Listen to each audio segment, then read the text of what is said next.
The story of Glenn Cunningham is that of option 2 perseverance. Glenn's brother decided to light up the school stove, option 4 because it was cold and no one else had arrived. Glenn managed to survive miraculously but he was in a great agony. The survival was miraculous because इसमें तीनों option सही है तो option 4 आएगा all of these. How did Floyd start building the fire in the school stove? Floyd cleaned the ashes from the day before using a small shovel. He scattered the ashes on the school garden to serve as a natural fertilizer for the plants. He then organized pieces of coal on top of the wooden logs inside the pot-bellied stove. Floyd finally removed the cap from the 5-gallon container of kerosene that was stored near the stove. What caused the explosion? Floyd did not know that the previous night there was a community meeting held at the school. During the meeting, some people had filled the kerosene can with gasoline to burn their lanterns.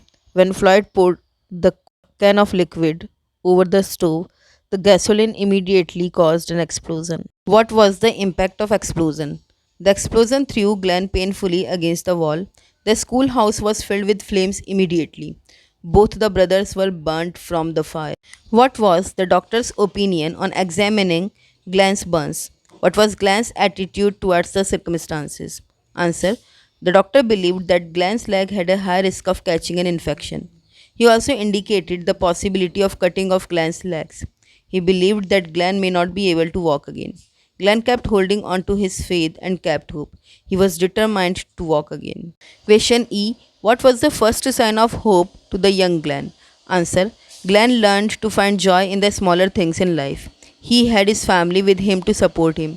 He found contentment in simple pleasures of life, such as good food and good company. Soon, through continuous determination, Glenn held on the table for support and stood up for the first time. Question F. How did Glenn train himself to be a runner? Answer.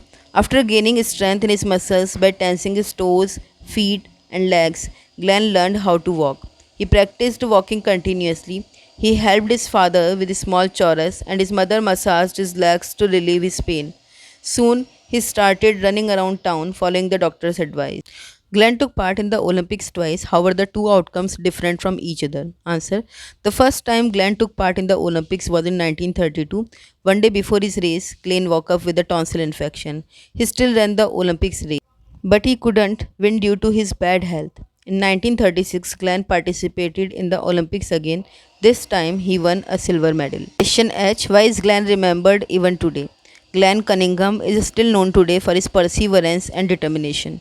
He was just a little boy when his legs burnt and the doctor said that he would not be able to walk again. But Glenn trained himself with his determination and he won a silver medal in the 1936 Berlin Olympics.